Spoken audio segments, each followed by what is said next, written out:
Hey guys, welcome back. In this video, I will show you how to change Bluesky handle. So first, you just have to simply open or launch your Bluesky application and then tap these three lines at the top left corner. Now scroll down and then tap settings or tap this gear icon. And then you have to click account. So you have to scroll down here and look for the account section or option. Now under account, you will see handle. All you have to do is to click that one.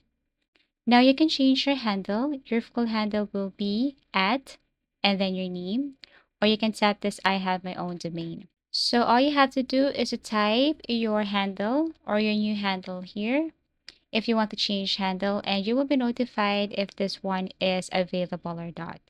And then after that, what you're going to do is to tap save, and you can now go back to your Bluesky account and see if the handle has been changed. So basically that's it. Thank you so much for watching and see you again in our next video tutorials.